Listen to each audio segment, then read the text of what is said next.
Okay, so now we've changed the canvas size on our college logo photograph and made the background transparent on our monkey picture and got rid of the logo. We're now going to put the two together. So I've got the pictures here. If I go down to just check the college logo. Now, this college logo file, you see it's got that's a PSD file. That is that means it's a Photoshop file and we can still edit it. So we can use that one. Actually, for this case, we could use either. But I think I'm going to open the PSD. Takes a while, as always. While I'm doing that, I'm just searching for the my box where there it is, that one.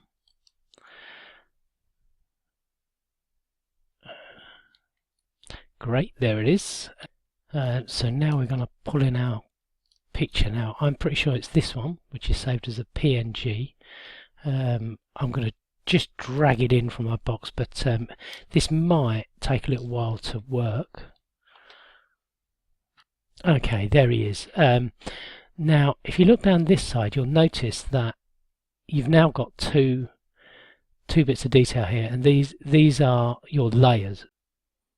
Yeah, so as you can see, you've got the Loughborough College logo and the monkey on top. Now, when you're working with layers, you can see the little eye next to them, and if you click on one of the eyes, it's a bit slow, I'm afraid, that will turn off that layer, which means you just see the one layer that you're looking at. So I'm going to select my monkey here. Okay, now this is a really important little tip. Once you've selected your area with your rectangle select, on the keyboard you hold down the Control key and you press T. T is for transform, and this is the easiest way to do it. And what I'm going to do, I'm going to make the monkey smaller. To make this a little bit better, I'm going to turn on both layers. Again, we have a bit of a wait for it to work. Okay, now see the size of our monkey, and we can move him around, and I want to make sure that all of his paws are nicely on the college logo.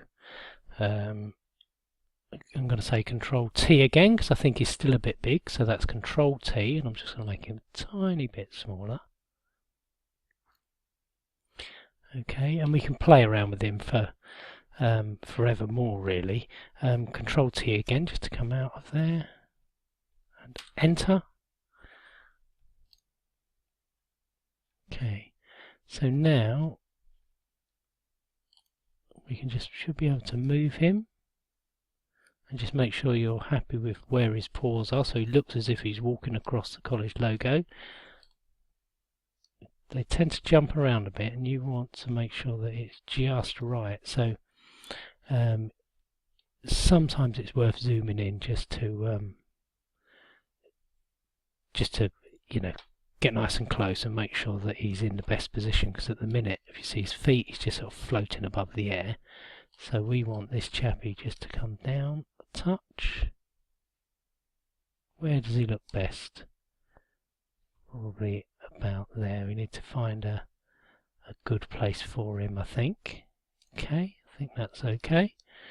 Now we can zoom out again, so go back to view, go back to 100%, which is normal size. Might go a bit smaller actually.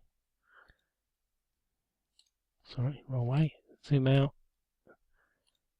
Zoom out. I'm going to keep zooming out so we can see the whole picture. Get an idea of what it looks like. Okay. Let's just say fit to screen. Okay. So I think that looks quite nice. And obviously the picture you choose, it could be anything. You could have chickens or pigeons walking across it if you'd prefer, rather than monkeys. But so there's your task. And just remember, working with layers, we only want 2 layers at a time because it does get a bit complicated. And it's the one that is selected is the one you are working on. So now, if I select that one, just to show you, if I try to move the monkey, he can't move. I can't move him because I'm not working on that layer. It doesn't like that. So I can only move him if I'm on that layer.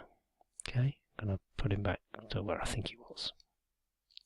Okay, there you go. So your task now is to have a go at that and see how you get on.